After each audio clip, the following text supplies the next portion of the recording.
बिस्मिल्लाहिर्रहमानिर्रहीम। पिछली नशिस्तों में जो गुफ्तगू हुई उससे मालूम हुआ कि असल मसला जिस पर बहस ज़रूरी है लेकिन पता नहीं क्यों उस पर बहस नहीं हो रही, वो ये है कि जब गामिदी साहिब सुन्नत का लफ्ज़ बोलते हैं तो उनकी मुराद कुछ और होती है, और जब उनके नाक़िदीन उन पर नक़्द करते हैं तो उनके जहन में सुन्नत का तसव्वुर कुछ और होता है। इस वजह से दोनों फरीक अलग अलग दायरों में सफ़र कर रहे होते हैं। पिछली गुफ्तगू पर बाज़ दोस्तों ने यह एतराज़ किया है कि सुन्नत और हदीस का फ़र्क सिर्फ गामिदी साहिब ही के यहाँ नहीं पाया जाता, बल्कि अहनाफ भी इसके कायल हैं। तो आइए पहले देखते हैं कि क्या अहनाफ सुन्नत और हदीस में फ़र्क करते हैं। शम्सुल अइम्मा इमाम अबू बकर बिन अबी साहल अस्सरख्सी रहमहुल्लाह अपनी किताब उसूल अस्सरख्सी में पहले एक फसल कायम करते हैं, इबादात में मशरूआत क्या हैं और उनके अहकाम क्या हैं। इबादात में मशरूआत, मशरू यानी जो शरीयत की रूह से जो तरीक़ा मुकर्रर किया गया है। तो इसके तहत वो पहले मशरूआत की 4 किस्में ज़िक्र करते हैं: फ़र्ज़, वाजिब, सुन्नत और नफ़ल। यहाँ देखिए सुन्नत किस चीज़ के मुकाबिल में आया है? फ़र्ज़, वाजिब और नफ़ल के मुकाबिल में। फिर वो फ़र्ज़ की जब तारीफ़ ज़िक्र करते हैं तो उसमें वो बताते हैं कि फ़र्ज़ उस चीज़ का नाम है जिसकी मिक़दार शरीयत ने मुकर्रर की है, ना उसमें कमी हो सकती है ना बेशी, और वो कतई तौर पर साबित है ऐसी दलील से जो मूजिब लिल इल्म है, जिससे इल्म साबित होता है। ये दलील आती है या तो किताब से, या सुन्नत मुतवातिरा से, या इजमा से। अब यहाँ रुक कर ज़रा गौर कीजिए। पहले उन्होंने जो सुन्नत का लफ्ज़ इस्तेमाल किया था वो फ़र्ज़, वाजिब और नफ़ल के मुकाबिल में एक कैटेगरी के तौर पर जिक्र किया। अब जब फ़र्ज़ की तारीफ़ वो बयान करते हैं और कहते हैं कि इसकी कतई दलील आती है या किताब से, या सुन्नत मुतवातिरा से, या इजमा से, तो इसका मतलब यह है कि यहाँ वो माखज़ दीन के तौर पर, शरीयत के माखज़ के तौर पर सुन्नत का जिक्र कर रहे हैं।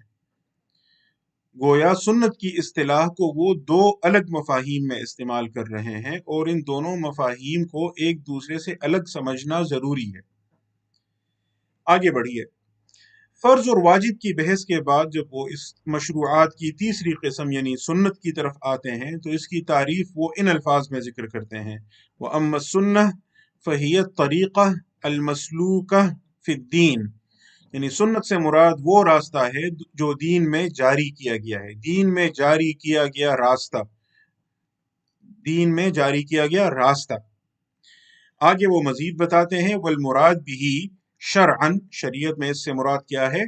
मा सन्नहु रसूलुल्लाह सल्लल्लाहु अलैहि वसल्लम व सहाबतु बादहु इंदना, हमारे नज़दीक इससे शरअन मुराद ये है कि जो रास्ता रसूलुल्लाह सल्लल्लाहु अलैहि वसल्लम ने जारी किया या आपके बाद आपके सहाबा ने जारी किया,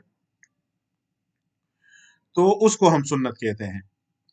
ये वो सुन्नत है जो फ़र्ज़, वाजिब और नफल के मुकाबिल में वो बोलते हैं।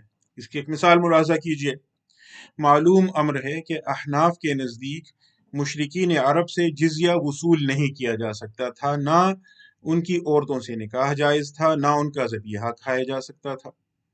दूसरी तरफ अहनाफ के नज़दीक अहले किताब से जिज़िया भी वसूल किया जा सकता है, उनकी औरतों से निकाह भी जायज़ है और उनका ज़बीहा भी खाया जा सकता है।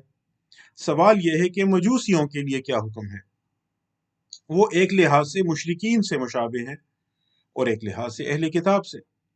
चुनांचे इमाम मुहम्मद इब्न अल-हसन अश-शैबानी ने मुवत्ता में उनके मुताल्लिक सुन्नत ये जिक्र की है: अस-सुन्नतु अन तुअख़ज़ल जिज़्यतु मिनल मजूसी, सुन्नत यह है कि मजूसियों से जिज़िया अख़ज़ किया जाए, मिन गैर अन तुनकह निसाउहुम, लेकिन उनकी औरतों के साथ निकाह नहीं किया जाएगा, वला तुअकलु ज़बाइहुहुम, और ना ही उनका ज़बीहा खाया जाएगा। आगे फरमाते हैं वकज़ालिका बलगना अनिन नबी सल्लल्लाहु अलैहि वसल्लम, रसूलुल्लाह सल्लल्लाहु अलैहि वसल्लम से हमें इसी तरह की बात पहुंची है। और मुसन्नफ़ इब्न अबी शैबा और दीगर कुतुब हदीस में मौजूद है कि रसूलुल्लाह सल्लल्लाहु अलैहि वसल्लम ने मजूस हजर से جزیہ بھی وصول کیا، لیکن ساتھ ہی یہ فرمایا تھا کہ ان کی عورتوں کے ساتھ نکاح نہیں کیا جائے گا اور نہ ہی ان کا ذبیحہ کھایا جائے گا۔ یہی طرز عمل بعد میں خلفائے راشدین کا رہا، اسی کو امام محمد نے یہاں سنت سے تعبیر کیا ہے۔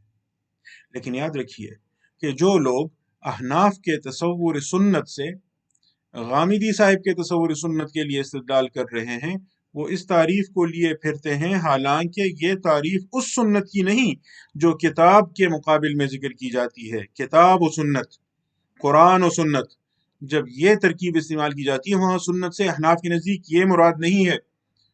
یہ تو وہ سنت ہے جو فرض، واجب اور نفل کے مقابل میں ذکر کی جاتی ہے اور من جملہ مشروعات میں سے ہے۔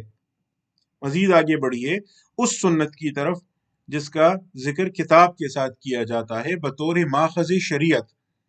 امام سرخسی فصل قائم کرتے ہیں شرعی حجتوں کے بارے میں، یعنی شریعت کے ماخذ کے بارے میں۔ فرماتے ہیں اعلم بان الاصول فی الحجج الشرعیہ ثلاثہ، حجج شریعہ میں، شرعی حجتوں میں تین اصول ہیں، تین بنیادیں ہیں، الکتاب والسنہ والاجماع، اور اس کے بعد چوتھی بنیاد کا ذکر کرتے ہیں والاصل الرابع وهو القیاس، وہ قیاس ہے، هو المعنى المستنبط من هذه الاصول الثلاثہ، ان تین اصولوں سے، ان تین بنیادوں سے جو مفہوم مستنبط کیا جائے اس کو ہم قیاس کہتے ہیں۔ علت کی بنیاد پر حکم آگے لے جاتے ہیں، تو یہ چار مآخذ ہیں شریعت کے۔ اب یہاں سنت جب بطور ماخذ قانون ذکر کی جا رہی ہے اور کتاب، اجماع اور قیاس کے ساتھ ذکر کی جا رہی ہے، تو آئیے دیکھتے ہیں کہ یہاں امام سرخسی اس سنت کی تعریف کیسے بیان فرماتے ہیں۔ فرماتے ہیں کہ شرعی حجتیں دو قسم کی ہیں، ایک وہ جن سے قطعی علم حاصل ہوتا ہے اور دوسری وہ جن سے ظنی علم حاصل ہوتا ہے۔ پہلی قسم یعنی وہ مآخذ شریعت جن سے قطعی علم حاصل ہوتا ہے، اس میں وہ چار چیزیں ذکر کرتے ہیں، کتاب یعنی قرآن مجید، وہ سنت جو رسول اللہ صلی اللہ علیہ وآلہ وسلم سے براہ راست سنی گئی، یعنی صحابہ کرام نے ان سے سنا تو ان کے حق میں ظاہر ہے وہ قطعی ہے، وہ سنت جو رسول اللہ صلی اللہ علیہ وسلم سے تواتر کے ساتھ نقل ہوئی بعد کی نسلوں کے لیے، تو سنت اصل میں تو قطعی ہے، جس نے رسول اللہ صلی اللہ علیہ وسلم سے براہ راست حکم سنا تو اس کے لیے تو ظاہر ہے وہ قطعی ہے، بعد کی نسلوں کے لیے وہ قطعی ہوگی اگر تواتر کے ساتھ نقل کی جائے۔ اسی طرح اجماع بھی قطعی ہے۔ تو یہ وہ تین چیزیں ہوئیں، چار چیزیں ہوئیں جو قطعی علم جن سے حاصل ہوتا ہے، کتاب، وہ سنت جو رسول اللہ صلی اللہ علیہ وسلم سے براہ راست سنی گئی، وہ سنت جو رسول اللہ صلی اللہ علیہ وسلم سے تواتر کے ساتھ نقل کی گئی، اور اجماع۔ اس کے بعد وہ کتاب پر بحث کرتے ہیں، پھر سنت کی طرف آتے ہیں۔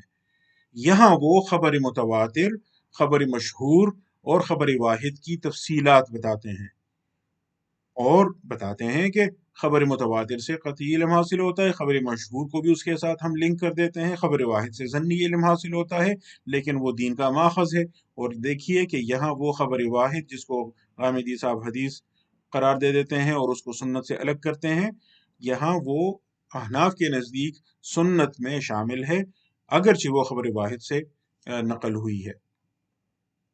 اب آپ ہی بتائیے کہ احناف سنت اور حدیث میں کس طرح کا فرق کرتے ہیں۔ اس کے بعد اس سوال پر آئیے کہ غامدی صاحب کی فکر میں سنت و حدیث کا فرق جس طرح کیا گیا ہے اس میں اصل مسئلہ کیا ہے۔ جیسا کہ میں نے واضح کیا ہے، غامدی صاحب کے نزدیک سنت سے مراد وہ چیز ہے جسے فقہائے کرام الطریقۃ المسلوکہ فی الدین سے تعبیر کرتے ہیں، دین میں جاری کیا گیا طریقہ۔ اب مسئلہ یہ ہے کہ اس سنت کے لیے غامدی صاحب ایک تو عمل کی شرط لگاتے ہیں، قول کو اس میں سے نکال دیتے ہیں، اور پھر اس کے ساتھ تواتر کی شرط لگا دیتے ہیں، یوں وہ قولی سنتوں کو بھی اس سنت کے مفہوم سے خارج کر دیتے ہیں، اور سنت مشہورہ اور وہ سنت جو خبر واحد سے نقل ہوئی ہو اس کو بھی نکال دیتے ہیں، الطریقۃ المسلوکہ فی الدین کی فہرست سے نکال دیتے ہیں۔ یہ موقف ظاہر ہے کہ فقہائے کرام کے موقف سے مختلف ہے۔ جو احباب اس کے لیے احناف کے اصول سے استدلال کی کوشش کرتے ہیں وہ بالخصوص غلط کر رہے ہیں، کیونکہ अहनाफ सुन्नत मशहूरा को भी अत्तरीक़तुल मसलूका फ़िद्दीन में शुमार करते हैं, और ख़बर वाहिद से साबित अमल को भी सुन्नत अत्तरीक़तुल मसलूका फ़िद्दीन में शुमार करते हैं। अगरचे इस आखिर ज़िक्र दो को वो आखिर ज़िक्र ख़बर वाहिद को वो ज़न्नी और पहली दो किस्मों ख़बर मुतवातिर और ख़बर मशहूर को मामूली फ़र्क के साथ क़तई करार देते हैं, लेकिन अत्तरीक़तुल मसलूका फ़िद्दीन में बहरहाल तीनों को शुमार करते हैं। ये बात वाज़ी हुई हो तो अब अगली बात पर गौर करें। जब फ़ुक़हाए किराम सुन्नत को बतौर हुज्जत शरइया यानी शरीयत के माखज़ के तौर पर जिक्र करते हैं और इसे किताब के मुकाबिल में जिक्र करते हैं, किताब व सुन्नत की तरकीब इस्तेमाल करते हैं, तो वहाँ फ़ुक़हाए किराम की मुराद अत्तरीक़तुल मसलूका फ़िद्दीन नहीं, बल्कि उनकी मुराद शरई हुज्जत शरीयत का माखज़ है, जो रसूलुल्लाह सल्लल्लाहु अलैहि वसल्लम के अव्वलीन मुखातबीन के लिए बराह रास्त सिमा से और दूसरों को खबर से मिली। ये खबर मुतवातिर भी हो सकती है, मशहूर भी और खबर वाहिद भी। इसी खबर को हदीस कहते हैं। इस मफहूम में किताब व सुन्नत और कुरान व हदीस का मफहूम एक ही होता है। मुकर्रर अर्ज है, इस मफहूम में शरई माखज़ के मफहूम में किताब व सुन्नत और कुरान व हदीस का मफहूम एक ही होता है। यहाँ सुन्नत और हदीस में फ़र्क फ़ुक़हाए किराम के नज़दीक नहीं है। गामिदी साहिब ने ये सारी बहस खल्त मल्त कर दी है और अब उनके मुत्तबईन सुन्नत के पहले मफहूम को लिए फिरते हैं, अत्तरीक़तुल मसलूका फ़िद्दीन, और उनके नाक़िदीन के ज़हन में दूसरा मफहूम होता है सुन्नत बतौर माखज़ शरई, बतौर हुज्जत शरइया। मेरे नज़दीक इस सारी बहस में असल मसला यही है।